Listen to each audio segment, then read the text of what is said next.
సరే ఇటు మొన్న ఎలక్షన్స్ జరిగాయి జమ్మూ కాశ్మీర్‌లో అండ్ హర్యానాలో. అయితే ఎగ్జిట్ పోల్స్ అన్నీ కూడా కాంగ్రెస్‌కు ఫేవర్‌గా ఉన్నాయి. బీజేపీ ఓడిపోతుందనే చెప్తుంది. ఆల్రెడీ మనము పార్లమెంట్ ఎలక్షన్స్‌లో చూసాం. కాంగ్రెస్ పుంజుకుంది. ప్రతిపక్షంగా కూడా ఏర్పడింది. ఇప్పుడు మళ్ళీ ఈ 2 రాష్ట్రాల రిజల్ట్స్ కాస్త బీజేపీకైతే టెన్షన్ పుట్టించేలా అయితే ఉన్నాయి సార్. మరి ఎందుకు ఇటువంటి నెగటివిటీ బీజేపీకొస్తుంది? మీరేం చెప్తారు సార్? ఇప్పుడు కాశ్మీరు, హర్యానాలో హ్మ్. కాశ్మీర్‌లో పీడీఎఫ్ గవర్నమెంట్ వస్తదనుకుంటా. హ్మ్. కాంగ్రెస్‌తో అలయన్స్ ఉంది. హ్మ్. ఇక్కడ హర్యానాలో కాంగ్రెస్ పార్టీ పోటీ చేసింది. 2 మార్లు బీజేపీ ప్రభుత్వం అధికారంలో ఉంది ఓకే. కంటిన్యూయస్‌గా. హ్మ్. 10 ఏళ్ళు అధికారంలో ఉండినప్పుడు అసంతృప్తి ఉంటది. హ్మ్. తప్పకుండా అది కాంగ్రెస్‌కి అనుకూలంగా వస్తది. ఓకే. అది అంతతోనే మొత్తం అది దేశానికంతా రిఫ్లెక్ట్ అయిందని చెప్పము. హ్మ్. కాకపోతే జరగబోయే ఎన్నికలు గూడా ఉండాయి. హ్మ్. ఇట్ట మహారాష్ట్రలో గాని, ఢిల్లీలో గాని, హ్మ్. జార్ఖండ్‌లో గాని ఈ ఇమ్మీడియేట్‌గా జరిగే ఎన్నికలు నవంబర్, డిసెంబర్ లోపల జరుగుతాయవి. అవును. జరిగినప్పుడు అక్కడ గూడా కొంచెం కాంగ్రెస్‌కే మొగ్గు చూపుతున్నాయి సర్వేలయితేనేమి. హ్మ్. ఈ రేపు ఎన్నికలు జరిగినా గాని, హ్మ్. మహారాష్ట్రలో గూడా ఎన్‌సీపీ, కాంగ్రెస్ వీళ్ళంతా కలుసుకున్న కూటమి హ్మ్. ఆహ్, ఆధిక్యం కనపరిచే మొగ్గు కనపడతాంది. హ్మ్. అలాగే జార్ఖండ్‌లో గూడా. ఇవన్నీ ఇంతకుముందు బీజేపీ పాలిత లేకపోతే వాళ్ళ ఆహ్, ఫ్రంట్ అనుకూలమైన ఫ్రంటో పాలిస్తున్నారు. హ్మ్. ఇవి వెంటనే బీజేపీకి వ్యతిరేకము అని చెప్పలేము. ఎందుకంటే వీళ్ళ హ్మ్, లోకల్‌గా రాష్ట్రాలు గాబట్టి అక్కడున్న ఇంకుంబెన్సీ అక్కడ పార్టీ మీద రిఫ్లెక్ట్ అవుతది. అది హ్మ్. నేషన్ వైడ్ గాదు గదా! Reflection nation wide. అందులో నేషన్ వైడ్ చూసుకున్నా గాని బీజేపీ హవా అయితే తగ్గింది గదా! అవును. తగ్గింది. గత 2 ఎలక్షన్‌లకు ఈ ఎలక్షన్‌కి చూస్తే చాలా తేడా ఉంది గదా! హ్మ్. పొటాబొటి మెజారిటీ కోసం ఇతర పార్టీల మీద ఆధారపడాల్సింది గదా! అవును. అదైతే తగ్గడం అయితే బీజేపీ హవా తగ్గింది గదా! అంటారు. అవును. ఎందుకు సార్ ఈ ఈ ఈ విధంగా డ్రాఫ్ట్ అంటే 10 సంవత్సరాల్లో వ్యతిరేకత రావడమేనా? ఇంకేమైనా రీజన్స్ అయ్యుంటుందా? మరి వచ్చే నాటికి చూసుకుంటే మళ్ళీ ఇంకా కాంగ్రెస్ పుంజుకొని అధికారంలోకి వచ్చేటట్టుగానే కనిపిస్తోంది. సో, మధ్యలోనే కూలిపోయే ప్రమాదం ఉందని కూడా స్టేట్‌మెంట్‌లిచ్చారు. అహా! కూలిపోతదంటే కూలిపోయే పరిస్థితి లేదులెండి. హ్మ్. ఎందుకంటే వాళ్ళంతా కూటమికి ఉన్న వ్యక్తులే గదా! అటు ఓకే. నితీష్ కుమార్ గాని, హ్మ్. ఇక్కడ తెలుగుదేశం పార్టీ కూటమి ప్రభుత్వం గాని వాళ్ళతోనే ఉండారు గాబట్టి కలిసిమెలిసి మధ్యలో కూలిపోతదనే దానికి అవకాశాలు లేవు. ఓకే. కాకపోతే వచ్చే ఎన్నికలు కొంచెం ఇబ్బందికరంగానే ఉండొచ్చు. హ్మ్. కొంచెం కాంగ్రెస్‌కి అనుకూలమైన వాతావరణం ఏర్పడొచ్చు. 10 హ్మ్. సంవత్సరాలు కావడం 15 సంవత్సరాలయితాయి మళ్ళా వచ్చే ఎన్నికలు జరిగేసరికి. హ్మ్. ఇవి పరిపాలనలో వచ్చే యాంటీ ఇన్కంబెన్సీ అంటారు. ఓకే. ఇది తప్పకుండా వస్తుంటది. అంటే ఇప్పుడు రాష్ట్ర ప్రభుత్వాల మీద యాంటీ ఇన్కంబెన్సీ వచ్చింది. ఇక్కడ హర్యానాలో గాని, జమ్మూ కాశ్మీర్‌లో అంటే అది 370 ఆర్టికల్ ఇవన్నీ ప్రభుత్వం చేపట్టినాయి కాబట్టి కొంచెం వ్యతిరేకత ఉంటది. హ్మ్. ఇక్కడ గూడా మహారాష్ట్రలో గూడా వాళ్ళ అనుకూలమైన ప్రభుత్వం ఉంది కాబట్టి తప్పకుండా వ్యతిరేకత వస్తది. హ్మ్. జార్ఖండ్‌లో అయినా అదే పరిస్థితి. హ్మ్. ఇయన్నీ అక్కడున్న రాష్ట్రాల మీద వచ్చిన అసంతృప్తితో ఈ కాంగ్రెస్ వైపు మొగ్గుతున్నారు. రేపొద్దున ఇక్కడ గూడా 15 సంవత్సరాలు అయితది కాబట్టి కొంత అసంతృప్తి ఉండొచ్చు. మొగ్గొచ్చు గూడా కాంగ్రెస్ కాదండి. ఓకే. సో, అంటే ఇది ఈ విధంగా వ్యతిరేకతొస్తుంది అంటే కొన్ని రాష్ట్రాల్లో ఎలక్షన్స్ అయితే ఉండబోతున్నాయి. బీజేపీ ఓడిపోయే పరిస్థితే కనిపిస్తుంది. సో, దీన్ని కాస్త ఫేస్ చేయడానికి, దీన్ని డీల్ చేయడానికి జమిలీ ఎన్నికల్ని తీసుకొచ్చారు అన్న విమర్శలు కూడా వినిపిస్తున్నాయి సార్. ఓకే. మళ్ళీ అంటే ఇప్పుడు అధికారంలోకొస్తే తొందరలో అవి పోతాయి. మళ్ళీ ఇంకోసారి ఎలక్షన్స్ ఫ్రెష్‌గా జరుగుతాయి గదా! సో, ఆ టైంలో బీజేపీ కాస్త వ్యూహాత్మకంగా వ్యవహరిస్తే గెలవచ్చు అన్న ఒక హ్మ్. ప్లాన్‌తో వస్తుందని అంటున్నారు. అట్లా కాదు. జమిలీ ఎలక్షన్‌లు వేరు. హ్మ్. జమిలీకి, దీనికి వీటికి సంబంధం లేదు. ఓకే. జమిలీ ఎలక్షన్ అంటే శాసనసభ ఎన్నికలు, పార్లమెంట్ ఎన్నికలు అన్నీ కలిపి ఒకటే మారి జరగాలనేది. అవును. ఇక్కడ ఏమంటే ఒక 4, 5 రాజ్యాంగ సవరణలు చేయాల్సిందుంటది. హ్మ్. ఎటువంటి సమస్యలున్నాయనంటే ఇప్పుడు ఒక చోట ఎన్నిక జరిగిన తర్వాత రాష్ట్ర ప్రభుత్వం కూలిపోతది. హ్మ్.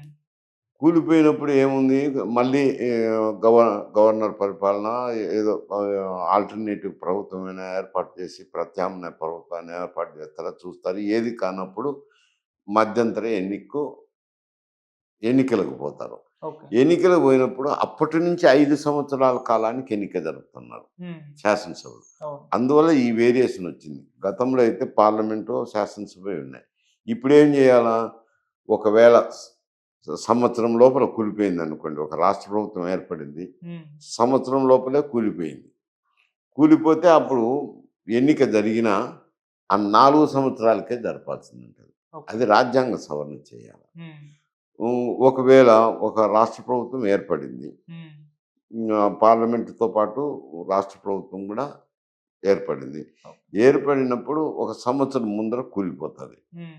ఎన్నిక సంవత్సరం ముందర. హ్మ్. అప్పుడు అక్కడ జరిగితే 5 ఏళ్ళకి ఎన్నిక జరుగుతది. ఓకే. ఎన్నిక జరిగితే 4 ఏళ్ళు వారా వస్తది పార్లమెంట్‌కు, రాష్ట్రానికి. హ్మ్. అట్లా లేకుండా ఆ సంవత్సరానికి ఏమి రాష్ట్రపతి పాలనో, గవర్నర్ పరిపాలన పెట్టి సంవత్సరం అయితేనే పార్లమెంట్ ఎన్నికలతో పాటు జరగాల. అది కూడా రాజ్యాంగ సవరణ చేయాలి. హ్మ్. అటువంటి సవరణలుంటాయి గానీ, ఇప్పుడేదో ప్రభుత్వాలు వచ్చినాయి దీంటిని కూల్చేస్తామంటే, హ్మ్. 10 ఏళ్ళు అధికారంలో ఉండినప్పుడు అసంతృప్తి ఉంటది. హ్మ్. తప్పకుండా అది కాంగ్రెస్‌కి అనుకూలంగా వస్తది. ఓకే. అది అంతతోనే మొత్తం అది దేశానికంతా రిఫ్లెక్ట్ అయిందని చెప్పము. హ్మ్. కాకపోతే జరగబోయే ఎన్నికలు గూడా ఉన్నాయి. హ్మ్. ఇట్లా మహారాష్ట్రలో గానీ, ఢిల్లీలో గానీ, హ్మ్. జార్ఖండ్‌లో గానీ, ఈ ఇమ్మీడియేట్‌గా జరిగే ఎన్నికలు నవంబర్, డిసెంబర్ లోపల జరుగుతాయవి. అవును. జరిగినప్పుడు అక్కడ గూడా కొంచెం కాంగ్రెస్‌కే మొగ్గు చూపుతున్నాయి సర్వేలయితేనేమి. హ్మ్. ఈ రేపు ఎన్నికలు జరిగినా గానీ, హ్మ్. మహారాష్ట్రలో గూడా ఎన్‌సీపీ, కాంగ్రెస్ వీళ్ళంతా కలుసుకున్న కూటమి హ్మ్. ఆహ్, ఆధిక్యం కనపరిచే మొగ్గు కనపడతాంది. హ్మ్. అలాగే జార్ఖండ్‌లో గూడా. ఇవన్నీ ఇంతకుముందు బీజేపీ పాలిత లేకపోతే వాళ్ళ ఆహ్, ఫ్రంట్ అనుకూలమైన ఫ్రంటో పాటిస్తున్నారు. హ్మ్. ఇవి వెంటనే బీజేపీకి వ్యతిరేకము అని చెప్పలేము. ఎందుకంటే వీళ్ళ లోకల్‌గా రాష్ట్రాలు గాబట్టి అక్కడున్న ఇంకుంబెన్సీ అక్కడ పార్టీ మీద రిఫ్లెక్ట్ అవుతది. అది హ్మ్. నేషన్ వైడ్ గాదు గదా! Reflection nation wide. అందులో నేషన్ వైడ్ చూసుకున్నా గానీ బీజేపీ హవా అయితే తగ్గింది గదా! అవును. తగ్గింది. గత 2 ఎలక్షన్‌లకు ఈ ఎలక్షన్‌కి చూస్తే చాలా తేడా ఉంది గదా! హ్మ్. పొటాపోటీ మెజారిటీ కోసం ఇతర పార్టీల మీద ఆధారపడాల్సింది గదా! అవును. అదైతే తగ్గడం అయితే బీజేపీ హవా తగ్గింది గదా! అంట. అవును. ఎందుకు సార్ ఈ ఈ ఈ విధంగా డ్రాఫ్ట్ అంటే 10 సంవత్సరాల్లో వ్యతిరేకత రావడమేనా? ఇంకేమైనా రీజన్స్ అయ్యుంటుందా? మరి వచ్చే నాటికి చూసుకుంటే మళ్ళీ ఇంకా కాంగ్రెస్ పుంజుకొని అధికారంలోకి వచ్చేటట్టుగానే కనిపిస్తోంది. సో, మధ్యలోనే కూలిపోయే ప్రమాదం ఉందని కూడా స్టేట్‌మెంట్‌లిచ్చారు. అహా! కూలిపోతదంటే కూలిపోయే పరిస్థితి లేదులెండి. హ్మ్. ఎందుకంటే వాళ్ళంతా కూటమికి ఉన్న వ్యక్తులే గదా! ఓకే. అటు నితీష్ కుమార్ గాని, హ్మ్. ఇక్కడ తెలుగుదేశం పార్టీ కూటమి ప్రభుత్వం గాని వాళ్ళతోనే ఉండారు గాబట్టి కలిసిమెలిసి మధ్యలో కూలిపోతదనే దానికి అవకాశాలు లేవు. ఓకే. కాకపోతే వచ్చే ఎన్నికలు కొంచెం ఇబ్బందికరంగానే ఉండొచ్చు. హ్మ్. కొంచెం కాంగ్రెస్‌కి అనుకూలమైన వాతావరణం ఏర్పడొచ్చు. 10 హ్మ్. సంవత్సరాలు కావడం 15 సంవత్సరాలయితాయి మళ్ళా వచ్చే ఎన్నికలు జరిగేసరికి. హ్మ్. ఇవి పరిపాలనలో వచ్చే యాంటీ ఇన్కంబెన్సీ అంటారు. ఓకే. ఇది తప్పకుండా వస్తుంటది. అంటే ఇప్పుడు రాష్ట్ర ప్రభుత్వాల మీద యాంటీ ఇన్కంబెన్సీ వచ్చింది. ఇక్కడ హర్యానాలో గాని, జమ్మూ కాశ్మీర్‌లో అంటే అది 370 ఆర్టికల్ ఇవన్నీ ప్రభుత్వం చేపట్టినాయి కాబట్టి కొంచెం వ్యతిరేకత ఉంటది.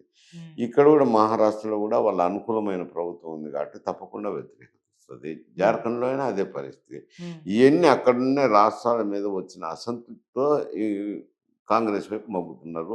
రేపొద్దున ఇక్కడ గూడా 15 సంవత్సరాలు అయితది కాబట్టి కొంత అసంతృప్తి ఉండొచ్చు. మొగ్గొచ్చు గూడా కాంగ్రెస్ కాదండి. ఓకే. సో, అంటే ఇది ఈ విధంగా వ్యతిరేకతొస్తుంది అంటే కొన్ని రాష్ట్రాల్లో ఎలక్షన్స్ అయితే ఉండబోతున్నాయి. బీజేపీ ఓడిపోయే పరిస్థితే కనిపిస్తుంది. సో, దీన్ని కాస్త ఫేస్ చేయడానికి, దీన్ని డీల్ చేయడానికి జమిలీ ఎన్నికల్ని తీసుకొచ్చారు అన్న విమర్శలు కూడా వినిపిస్తున్నాయి సార్. ఓకే. మళ్ళీ అంటే ఇప్పుడు అధికారంలోకొస్తే తొందరలో అవి పోతాయి. మళ్ళీ ఇంకోసారి ఎలక్షన్స్ ఫ్రెష్‌గా జరుగుతాయి గదా! సో, ఆ టైంలో బీజేపీ కాస్త వ్యూహాత్మకంగా వ్యవహరిస్తే గెలవచ్చు అన్న ఒక హ్మ్. ప్లాన్‌తో వస్తుందని అంటున్నారు. అట్లా కాదు. జమిలీ ఎలక్షన్‌లు వేరు. హ్మ్. జమిలీకి, దీనికి వీటికి సంబంధం లేదు. ఓకే. జమిలీ ఎలక్షన్ అంటే శాసనసభ ఎన్నికలు, పార్లమెంట్ ఎన్నికలు అన్నీ కలిపి ఒకటే మారి జరగాలనేది. అవును. ఇక్కడ ఏమంటే ఒక 4, 5 రాజ్యాంగ సవరణలు చేయాల్సిందుంటది. హ్మ్. ఎటువంటి సమస్యలున్నాయనంటే ఇప్పుడు ఒక చోట ఎన్నిక జరిగిన తర్వాత రాష్ట్ర ప్రభుత్వం కూలిపోతది. హ్మ్. కూలిపోయినప్పుడు ఏముంది మళ్ళీ గవర్నర్ పరిపాలన ఏదో ఆల్టర్‌నేటివ్ ప్రభుత్వమైనా ఏర్పాటు చేసి ప్రత్యామ్నాయ ప్రభుత్వాన్ని ఏర్పాటు చేస్తారా చూస్తారు. ఏది కానప్పుడు మధ్యంతర ఎన్నికలకు పోతారు. ఓకే. ఎన్నికలు పోయినప్పుడు అప్పటి నుంచి 5 సంవత్సరాల కాలానికి ఎన్నిక జరుపుతున్నారు హ్మ్. శాసనసభలు. అవును. అందువల్ల ఈ వేరియేషన్ వచ్చింది. గతంలో అయితే పార్లమెంటో, శాసనసభ ఉన్నాయి. ఇప్పుడేం చేయాలా? ఒకవేళ సంవత్సరం లోపల కూలిపోయిందనుకోండి. ఒక రాష్ట్ర ప్రభుత్వం ఏర్పడింది. హ్మ్. సంవత్సరం లోపలే కూలిపోయింది. కూలిపోతే అప్పుడు ఎన్నిక జరిగినా ఆ 4 సంవత్సరాలకే జరపాల్సిందుంటది. ఓకే. అది రాజ్యాంగ సవరణ చేయాలి. హ్మ్. ఒకవేళ ఒక రాష్ట్ర ప్రభుత్వం ఏర్పడింది. హ్మ్. పార్లమెంట్‌తో పాటు రాష్ట్ర ప్రభుత్వం గూడా ఏర్పడింది. ఓకే. ఏర్పడినప్పుడు ఒక సంవత్సరం ముందర కూలిపోతది. హ్మ్. ఎన్నిక సంవత్సరం ముందర. హ్మ్. అప్పుడు అక్కడ జరిగితే 5 ఏళ్ళకి ఎన్నిక జరుగుతది. ఓకే. ఎన్నిక జరిగితే 4 ఏళ్ళు వారా వస్తది పార్లమెంట్‌కు, రాష్ట్రానికి. హ్మ్. అట్లా లేకుండా ఆ సంవత్సరానికి ఏమి రాష్ట్రపతి పాలనో, గవర్నర్ పరిపాలన పెట్టి సంవత్సరం అయితేనే పార్లమెంట్ ఎన్నికలతో పాటు జరగాల. అది కూడా రాజ్యాంగ సవరణ చేయాలి. హ్మ్. అటువంటి సవరణలు ఉంటాయి గానీ, ఇప్పుడేదో ప్రభుత్వాలు వచ్చినాయి దీంటిని కూల్చేస్తామంటే కుదరదు అంటారు. Okay sir. Thank you so much sir.